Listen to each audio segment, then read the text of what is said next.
South Africa, home to an animal that for centuries has been emblematic of the continent.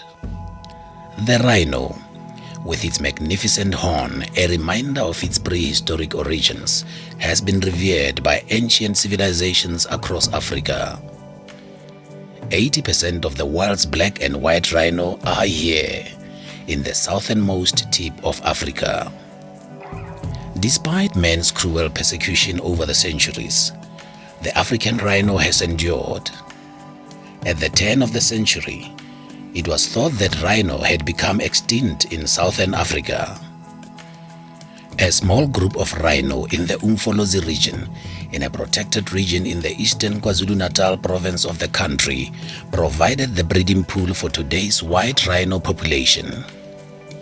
In the 1960s, a dedicated group of conservation pioneers led by Dr. Ian Player began the massive breeding and expansion program that was known as Operation Rhino, moving over 300 white rhino back into habitats across the continent. Well, from 437 in 1953, which was the first aerial count done, and I did it, so I know it. Through our work, we translocated the rhino all over southern Africa. And they just grew in numbers. And hunting was part of that, I might add. Because the rhino were hunted, actually increased their numbers, paradoxical as that might sound. Because the people who hunted had paid such huge sums of money that the ranchers were able to buy more land and therefore have more rhino. And not only that, more habitat for other species as well. South Africa's efforts brought the rhino back from the brink. In 2010, southern white rhinos around the world numbered more than 21,000 from around 600 when Operation Rhino began. That is a great conservation success story. And we commend South Africa in particular, which has over 90% of those rhinos within its borders. But poaching threatens to undermine this success story, as transnational organized criminal syndicates infiltrate our borders to carry out their grim trade. The epicenter of the poaching epidemic is here, along the eastern boundaries of the Kruger National Park. The Kruger National Park stretches over 19,000 square kilometers from the uppermost province of Limpopo and Zimbabwe border in the north to the southernmost tip of Mpumalanga in the south. Today, the Kruger conserves the largest rhino population in Africa. Ironically, South Africa's success with rhino conservation has turned us into a target. Rangers in the Kruger National Park are on the front line, battling as many as 3 armed incursions per day, as well-armed poachers enter the park in an attempt to get their hands on rhino horn. Rhino poaching forms just one part of the transnational illicit wildlife trade. The illegal trade in the body parts of endangered species generates $10 billion a year, ranking alongside drugs, arms, and human trafficking. It is a trade that crosses national boundaries and is run by well-armed, well-funded syndicates with nothing to lose and everything to gain. Since 1970, the trade in rhino horn has been prohibited by the Convention on International Trade in Endangered Species of Wild Fauna and Flora, also known as CITES.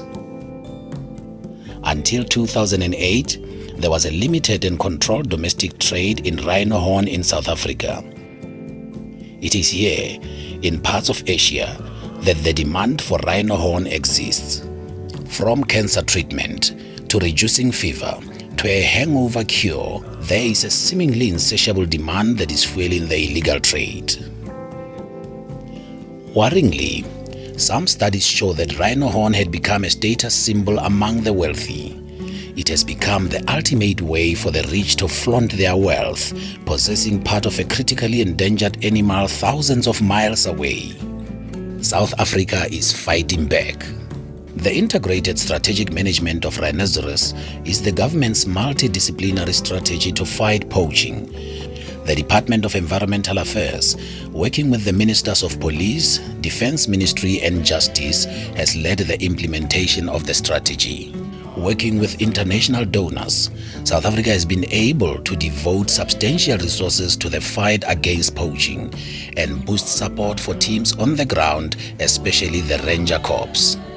In December 2015, South Africa's President Jacob Zuma visited the Kruger National Park to officially open the Mission Joint Operations Center, demonstrating that rhino poaching is receiving the highest level of attention as a national priority crime. The Joint Operations Center in the park enables real-time decision-making and reaction through live stream information, enabling the teams to be constantly one step ahead of the poachers. I want to affirm once again that it is our people who are on the front line fighting these poachers, especially our rangers.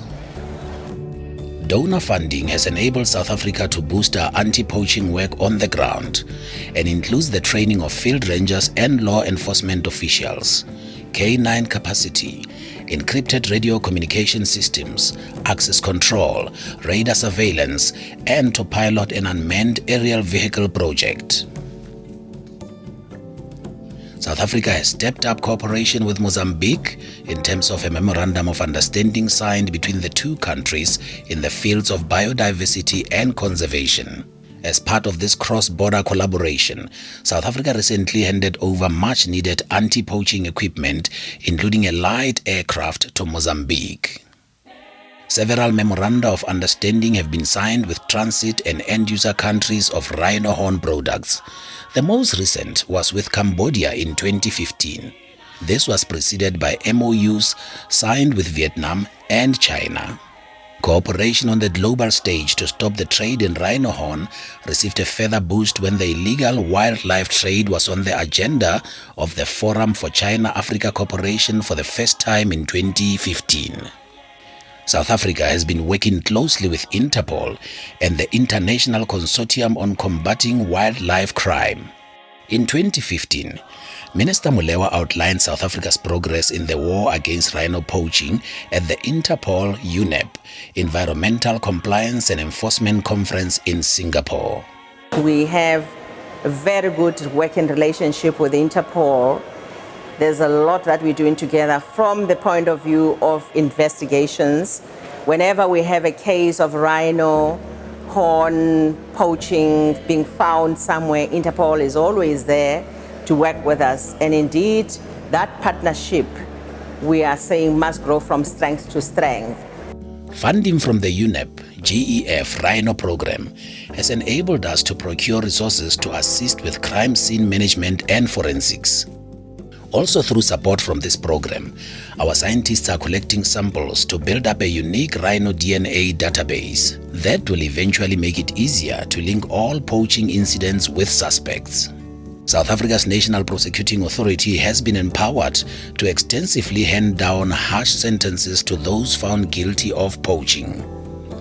In late 2015, the Directorate for Priority Crime Investigation, or HAWKS, cracked a major rhino poaching syndicate. This operation was the result of collaboration between the police and the Department of Environmental Affairs.